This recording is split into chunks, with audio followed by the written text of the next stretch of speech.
মানুষের জীবনে চলার পথে অনেক রকমের বাধা বিপত্তি থাকে, যেগুলো অতিক্রম করাটা মাঝে মাঝে খুব কষ্টসাধ্য হয়ে যায়। তো পরিবার এমন একটা জিনিস যে কিনা এই কষ্টের সময়ও সবসময় আপনাদের পাশে থাকবে। পরিবারের লোকজনরা যেইভাবে সাপোর্ট দেয়, এইরকমভাবে মেন্টালি, ফাইন্যান্সিয়ালি, ফিজিক্যালি কেউ কখনো সাপোর্ট দিবে না। হ্যাঁ, কিছু কিছু পরিবারের লোকজন আছে ভিন্ন, সেটা আরেক কথা। বাট মোটামুটি কিন্তু যে কোনো বিপদ আপদে আমরা সবসময় চেষ্টা করি পরিবারের লোকজনের পাশে থাকার জন্য। ঠিক এরকম একটা কঠিন সিচুয়েশনের মধ্যে দিয়েও আমার পরিবারও যাচ্ছে। যেহেতু বাবার চাকরি শেষ, সেহেতু আসলে আমাদের যে ইনকাম সোর্সটা আছে সেটাও আপাততর জন্য বন্ধ হয়ে গিয়েছে। আর আমি নিজেও যেহেতু সারাদিন আসলে বাসায় থাকি, তেমন কোনো এক্সট্রা কিছু করি না যেটা দিয়ে আর্নিং আসবে। তো বলতে গেলে পরিবারের মধ্যে তিনজনই এখন আমরা টোটালি বেকার বসে আছি। কিন্তু দিন শেষে আসলে খাওয়া দাওয়া, ঘর ভাড়া সব কিছুই আসলে যে যার মতো থেকে জায়গা থেকেই চলছে। কোনো কিছুই তো আসলে স্কিপ নেই। তারপরেও কিন্তু আলহামদুলিল্লাহ আল্লাহর কাছে সবসময় শুকরিয়া আদায় করছি যে আল্লাহ যেভাবেই যখন যেখানে রেখেছে না কেন সবসময় ভালো রেখেছে, সুস্থ রেখেছে। সুস্থতাই আল্লাহর সবচেয়ে বড় নেয়ামত। সব মানুষের জীবনেই আসলে কিছুটা স্ট্রাগল পিরিয়ড থাকে। আলহামদুলিল্লাহ এতটা বছর জীবনের পার করেছি, কখনো কোনো কিছুর জন্য স্ট্রাগল করতে হয়নি। কিন্তু মনে হয় সেদিনটা শেষ। এখন হয়তো বা আমার যুদ্ধের সময়টা শুরু হয়ে গিয়েছে। লাইফের এখন সব কিছুর জন্যই অনেক বেশি স্ট্রাগল করতে হবে। সেজন্যই নিজেকে একটু একটু করে প্রিপেয়ার করছি। তো বেশ কিছুদিন ধরেই খুব কঠিন সময়ের মধ্যে দিয়েই পার করছিলাম। তার মধ্যে দিয়েই খালামণি চলে আসছে আমাদের বাসায়। আর আসার সময় দেখো কত কিছু নিয়ে আসছে, মাছ, মাংস, শাক, সবজি, ফল, যা যা কিছু আছে সব কিছু নিয়ে এসেছে। একদম হলুদ, মরিচ, ডাল থেকে শুরু করে A to Z।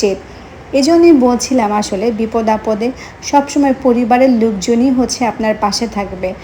খালামণিকে কিছু বলাও লাগেনি, সে নিজেই কীভাবে যেন সব কিছু বুঝে গিয়েছে। তাই হঠাৎ করেই দেখলাম না বলেই বাসায় চলে এসেছে। আর আয়শা দেখি যে এত এত জিনিস নিয়ে এসেছে। তবে আম্মুর মনটা বেশ কিছুটা খারাপ ছিল, যেহেতু আলহামদুলিল্লাহ একটা সময় খুবই ভালো সময় কাটিয়েছি আমরা। তো হঠাৎ করেই আম্মু অসুস্থ হয়ে যাওয়ার কারণে অনেকটাই টাকা অ্যামাউন্টের চলে গিয়েছে আম্মুর চিকিৎসার খরচের পিছনে। সাথে আব্বুর যেহেতু জবটা শেষ হয়ে গিয়েছে, রিটায়ারমেন্টে চলে গিয়েছে আব্বু। তো সব মিলিয়ে আসলে এই মুহূর্তে একটু কঠিন সময়ই যাচ্ছে। তো ইনশাল্লাহ আবার আম্মুকে নিয়ে আবার ট্রিটমেন্টে হায়দ্রাবাদ যাব। তো সব মিলিয়ে এই মুহূর্তে একটু কঠিন সিচুয়েশনেই চলছিল। তারপরেও আলহামদুলিল্লাহ আসলে আমার পরিবার এত ভালো আর এত ভালো যে সবসময় যে কোনো বিপদ আপদে মেন্টালি সাপোর্ট তো করে, ফাইন্যান্সিয়ালি সব কিছু সাপোর্ট আমি আলহামদুলিল্লাহ পাই। আসলে এরকম একটা পরিবার পাওয়াটাও একটা ভাগ্যের বিষয়। সবার কপালে আসলে সবটা থাকে না। হয়তো বা এখন আমরা কঠিন সিচুয়েশন পার করছি, বাট পরিবার থেকে যে একটা মানসিক ইয়াটা পাচ্ছি, সাপোর্টটা পাচ্ছি, এটাই আসলে এই মুহূর্তে আমাদের জন্য অনেক অনেক বেশি কিছু।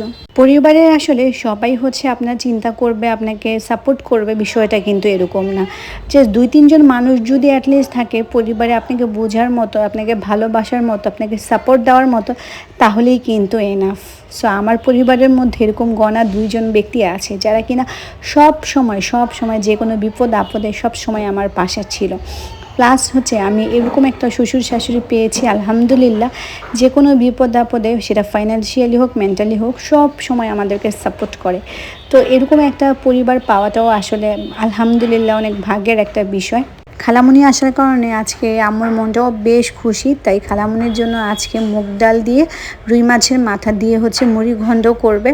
তো যদিও আমি আসলে মাছ টাছ খাই না, যেহেতু আমার তেমন একটা আইডিয়া নেই, বাট এটা খেতে নাকি বেশ মজাদার একটি খাবার। সেজন্যই চিন্তা করলাম কেননা এই মজাদার খাবারটার রেসিপি তোমাদের সাথে শেয়ার করি।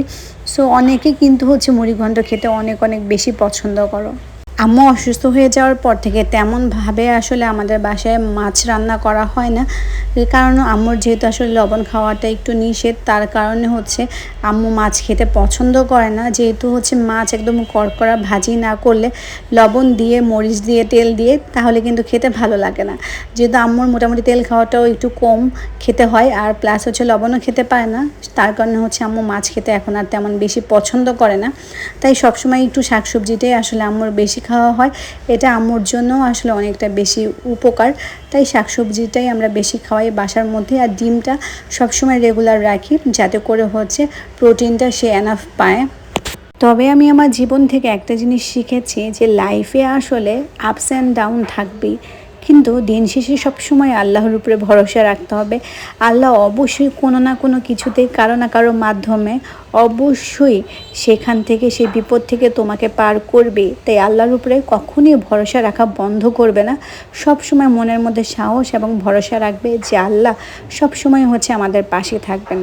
সো আমার এই কঠিন সময়ে আমি সবসময় হচ্ছে আল্লাহর উপরেই বিশ্বাস রাখি যে এক আল্লাহ আছে আমাকে সাহায্য করার জন্য। কারণ এই মুহূর্তে আল্লাহ ছাড়া আমি আর কাউকে দেখছি না যে আমাকে ওই রকমভাবে আসলে আমার এই বিপদের সময় থেকে পার করবে। তাই আমি আল্লাহর উপরেই বিশ্বাস রাখি। যাই হোক, এই তো ছিল আমার আজকের ব্লগ। নেক্সট ব্লগে আবার দেখা হবে। আল্লাহ হাফিজ।